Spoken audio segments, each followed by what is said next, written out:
j'espère que vous allez bien. Aujourd'hui, on se retrouve pour une nouvelle vidéo YouTube.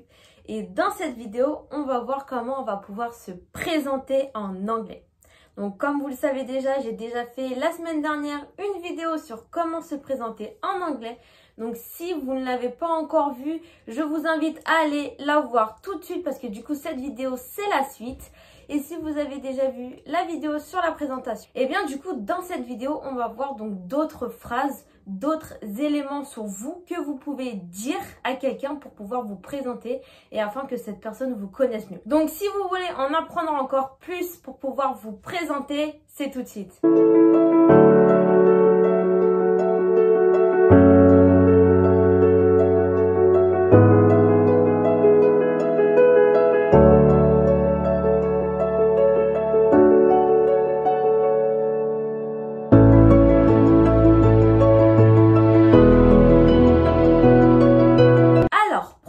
Dans cette vidéo, on va commencer par apprendre comment on va pouvoir dire donc notre lieu de naissance et notre date de naissance. Premièrement, pour le lieu de naissance, j'entends beaucoup de personnes donc vouloir dire I born in. Parce que comme vous devez le savoir, le verbe naître en anglais, on dit to born.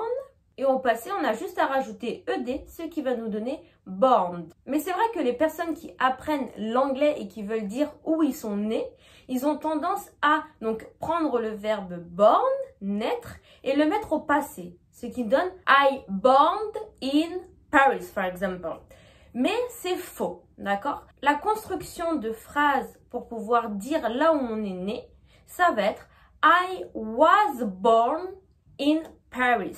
Donc, si vous souhaitez dire que vous êtes né à Paris, vous devez utiliser donc le sujet, le verbe to be conjugué au passé et le verbe born. I was born in Paris. Maintenant, si vous voulez dire que par exemple vous êtes né en Espagne et que vous avez grandi en France, donc qui n'est pas la même chose, donc pour le verbe grandir, en anglais qui est grow up, donc au passé qui est grew up, donc ma phrase ça va me donner I was born in Spain, je suis né en Espagne, but I grew up in France, mais j'ai grandi en France. I was born in Spain, but I grew up in France. Je suis né en Espagne, mais j'ai grandi en France. Donc, voilà comment vous pouvez dire où vous êtes né et où vous avez grandi en anglais. Maintenant, on va voir donc comment on va pouvoir dire la date à laquelle vous êtes né.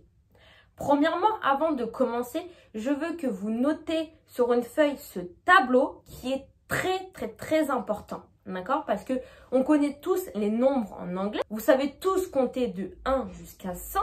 Mais une chose qu'il faut savoir, c'est que quand on parle d'une date en anglais, on ne va pas utiliser les nombres que vous connaissez. Donc là, comme vous le voyez bien dans ce tableau, vous voyez bien que donc par exemple les chiffres de 1 jusqu'à 10, c'est 1, 2, 3, 4, 5, 6, 7, 8, 9, 10. Donc pour ça, on est d'accord. Tout le monde connaît les chiffres de 1 jusqu'à 10. Mais quand vous dites une date en anglais, donc vous allez utiliser ces nombres, mais à la fin, vous allez ajouter un suffixe. Donc par exemple, en français, on dit premier, deuxième, troisième, quatrième, cinquième, etc., etc. Et bien en anglais, pour dire ça, donc pour le one, vous allez dire first. Pour two, vous allez dire second. Pour 3, vous allez dire third. Donc les chiffres de 1 à 3, vous devez les apprendre par cœur parce que vous voyez que ça n'a rien à voir. Mais ensuite, vous allez voir que c'est toujours la même chose, donc ça va être plus facile à retenir. Et ensuite, pour le reste, donc vous avez juste à prendre le chiffre, donc là, 4 qui est 4, et rajouter à la fin le suffixe en anglais qui est TH, ce qui va nous donner fourth. Ensuite, pour 5, donc là par contre 5, on va enlever le V et le E et on va le transformer en S, ce qui va nous donner fifth. Ensuite, 6th, 7th, 8th, 9th, 10th. Donc attention, vous voyez bien que je sors ma langue parce qu'on se rappelle que pour le son TH, on doit mettre la langue entre les dents. Entraînez-vous chez vous parce que Ce son-là est très compliqué en anglais parce qu'on ne l'a pas en français, donc on n'a pas l'habitude de parler en sortant la langue. Donc entraînez-vous chez vous parce que c'est très compliqué, même moi des fois j'ai du mal. Donc entraînez-vous chez vous à répéter les nombres avec les suffixes en anglais. Maintenant on va voir le deuxième tableau. Donc là j'ai mis les nombres de 11 jusqu'à 20. Donc comme vous voyez c'est toujours la même chose. Donc 11, ce qui va nous donner 11th, 12, ce qui va nous donner 12th. Donc là, comme vous voyez, à chaque fois qu'il y a un V et un E dans un nombre en anglais, quand on va rajouter le suffixe TH, on va enlever le V et le E et on va le remplacer par un F. Donc comme avant, on a vu le chiffre 5, ce qui nous a donné 5th. Et maintenant, le nombre 12, ce qui nous donne 12th. Et ensuite, on continue toujours la même chose. 13, 13th, 14, 14th, etc., etc. Et du coup, la suite, ça va être exactement la même chose. Sauf pour là, comme vous pouvez le voir sur ce tableau-là. Donc là, pour 21, donc on dit 21, on va dire 21st. Pour 22, on va dire 22nd. Et pour 23, on va dire 23rd. Et ensuite, on va continuer avec du coup tous les chiffres 24th, 25th, etc., etc. Donc surtout, apprenez-moi ces tableaux par cœur et n'hésitez pas à les faire comme je viens de le faire juste ici, jusqu'à 100. Parce que pour dire une date, vous ne devez pas utiliser les nombres seuls, mais vous devez toujours rajouter le suffixe. Donc en français, le suffixe qu'on rajoute, c'est IM. Et en anglais, donc soit pour 1, 2, 3, ça va donner first, second, third. Et ensuite, on va rajouter tout le temps TH. C'est pour ça aussi que quand vous voyez donc à l'écrit des chiffres et des nombres qui sont écrits, donc qui ne sont pas en lettres, mais en nombres, vous voyez toujours à côté soit du coup SD, soit ND, etc., etc. Et bien ça, c'est le cardinal du coup qu'il faut qu'on écrive même si on n'écrit pas le nombre en lettres. Donc pour first, le cardinal va être ST. Pour second, le cardinal va être ND. Pour third, le cardinal va être RD. Et ensuite, tous les restes, tous les autres cardinaux vont être TH. Maintenant, du coup, qu'on a appris ça, on va voir donc comment on va pouvoir dire notre date de naissance. Donc, pour cet exemple, je vais prendre ma date de naissance. Donc, je suis née le 2 septembre 1997. Donc, pour cela, je vais dire I was born on 2nd September 1997. Donc, je reprends ma phrase du début. Donc là, c'est la même phrase que pour dire où on est né. Donc, I was born, je suis né. Ensuite, par contre, le préposition a changé. La préposition pour dire le lieu, j'utilise la préposition in. Mais par contre, je dois utiliser la préposition on pour dire ma date de naissance. Dès que je parle d'une date, je dois utiliser la préposition on. Je vous ai déjà fait une vidéo YouTube sur les prépositions. Si vous ne l'avez pas vue, je vous invite à aller la voir. Je vous la mets juste ici. Voilà, je vous ai fait une petite vidéo sur donc les prépositions in, on et at. Donc c'est très important parce que les prépositions, on les utilise tout le temps dans toutes les phrases. Donc si vous ne l'avez pas vue encore, je vous invite à aller la voir. Maintenant, donc on revient à nos moutons. Donc je répète, j'avais dit I was born on, parce que je parle d'une date, donc j'utilise la préposition on. Ensuite, donc ma date de naissance, donc je suis née le 2 septembre 1997. Donc je vais dire on second. On se rappelle que le 2 pour une date, on dit second. Donc on second September. Et pour dire l'année, donc on va la séparer en deux. Je ne vais pas dire 1997. En anglais, on dit 1997. Donc pour ça, je vais dire 1997. Et voilà, donc si je veux parler de où je suis née et quand est-ce que je suis née en anglais, je vais dire I was born in Clamart and I was born on 2nd September 1997. Voilà comment on dit donc où on est né et quand est-ce qu'on est né en anglais. Maintenant, on va parler un petit peu famille. Comment on va pouvoir parler de notre famille? Comment on va pouvoir dire donc combien on est dans notre famille? Combien on a de frères et sœurs? Si on est fils unique ou fille unique? Si on a des enfants? Et notre situation, si je suis célibataire, mariée, en couple, veuf, etc., etc. Donc pour commencer, On va voir donc comment on va dire donc combien de personnes nous sommes dans notre famille. Donc en français, pour dire donc par exemple moi dans ma famille nous sommes 4. Donc si je veux dire nous sommes 4 dans ma famille, j'aurais tendance à traduire par we are 4 in our family. Sauf que cette phrase est incorrecte. Comme je vous l'ai déjà répété encore plusieurs fois et que je vais encore me rabâcher, il ne faut jamais traduire une phrase mot à mot en anglais. Parce que les Anglais ont une façon de parler qui est souvent très différente de la nôtre. Par exemple, en français, pour dire que nous sommes 4 dans ma famille, je vais dire nous sommes 4 dans ma famille, tout simplement. Mais en anglais, on ne va pas dire comme ça. Je ne vais pas dire we are 4 in our family, mais je vais dire I am from a family of 4. Je suis d'une famille de 4. Si je la traduirais mot à mot en français, ça me donnerait ça.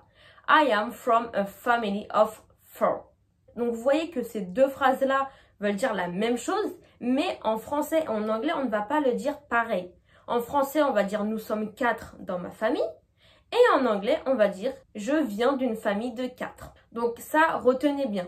Pour dire donc combien vous êtes dans votre famille, vous devez dire I am from a family of 4. Maintenant, on va voir comment on va pouvoir dire le nombre de frères et sœurs que nous avons. Donc moi, par exemple, j'ai une sœur, donc je vais dire I have one sister, tout simplement, pour dire que j'ai une sœur. Si par exemple j'ai 2 frères, je vais dire I have 2 brothers. Et par exemple, si vous voulez dire nous sommes 3 frères et sœurs, par exemple, donc en français, on dit nous sommes 3 frères et sœurs. Mais en anglais, pour dire frères et sœurs, on ne va pas dire sisters and brothers. On va utiliser un terme spécifique pour ça que nous n'avons pas en français. Ce terme qui est siblings. Donc siblings en anglais signifie frères et sœurs. Donc pour éviter de dire frères et sœurs, on va tout simplement le remplacer par siblings. Donc par exemple, si je veux dire que nous sommes 3 frères et sœurs, je vais dire we are 3 siblings. Et je peux également dire I am one of 3 siblings. Ce qui veut dire exactement la même chose, mais tourné d'une autre façon. Donc soit vous pouvez dire we are 3 siblings, ou alors I am one of 3 siblings. Et si par exemple vous êtes fille ou fils unique, vous pouvez dire I am an only child. Maintenant, on va parler de votre statut. Donc par exemple, pour dire que vous êtes célibataire, vous allez dire I am single. Célibataire. Deuxièmement, si vous voulez dire que vous êtes en couple, vous allez dire I am in a relationship. Si vous voulez dire que vous êtes marié, vous allez dire I'm married. Et pour finir, si vous voulez dire que vous êtes divorcé, vous allez dire I am divorced. Donc voilà les 4 termes si vous voulez parler de votre statut. Maintenant, on va voir donc comment vous allez pouvoir dire donc si vous avez des enfants. Donc par exemple, si vous avez un enfant, vous allez dire I have a child. Pour rappel, en anglais, nous ne sommes pas obligés de toujours utiliser le chiffre 1. Par exemple, pour dire j'ai un enfant, en français, on va utiliser le chiffre 1. Mais en anglais, on ne va pas utiliser le chiffre 1, mais on va utiliser la préposition E. Je ne vais pas dire I have one child, mais je vais dire I have a child. Ensuite, si je veux dire que j'ai 2 enfants, je vais dire I have 2 children. Donc là, attention, quelque chose de très important. Child, qui veut dire enfant en français, c'est un mot singulier, d'accord? Si vous voulez le mettre au pluriel, vous n'allez pas mettre de S et vous n'allez pas dire I have 2 childs, d'accord? C'est faux. Child, c'est un mot qui s'emploie seulement au singulier. Pour pouvoir le mettre au pluriel, vous allez dire children. Children, pareillement, c'est un mot qui s'emploie seulement au pluriel. Donc, vous ne pouvez pas dire I have a children. Ce sera faux. Donc, il faut se rappeler que child, on l'utilise seulement au singulier et children au pluriel. Et on ne met jamais, mais jamais de S à children. D'accord? Donc, je dis I have a child ou I have 2 children. Mais on ne met jamais de S au 2. Et on se rappelle bien que child, c'est au singulier, children, c'est au pluriel. Et si vous n'avez pas encore d'enfants, vous pouvez dire I don't have any children. Maintenant, on va voir comment vous allez pouvoir parler de votre travail. Pour dire que vous travaillez en tant que, par exemple, docteur. Et bah pour ça, on va utiliser la tournure de phrase I work as. Donc par exemple, si je veux dire je travaille comme docteur, je vais dire I work as a doctor. Ou si je veux dire je travaille comme professeur, je vais dire I work as a teacher. Et sinon, vous pouvez également utiliser la tournure de phrase I am. Par exemple, I am a doctor ou I am a teacher. Donc les deux fonctionnent, vous pouvez utiliser les deux. Mais n'oubliez surtout pas la préposition E qui est très importante. En français, par exemple, je vais dire je suis professeur. Et bah en anglais, on va dire I am a professor. Ensuite, pour dire où vous travaillez, donc par exemple si je vais travailler, bon on va dire à Google, donc je vais utiliser la tournure de phrase I work at ou I work for.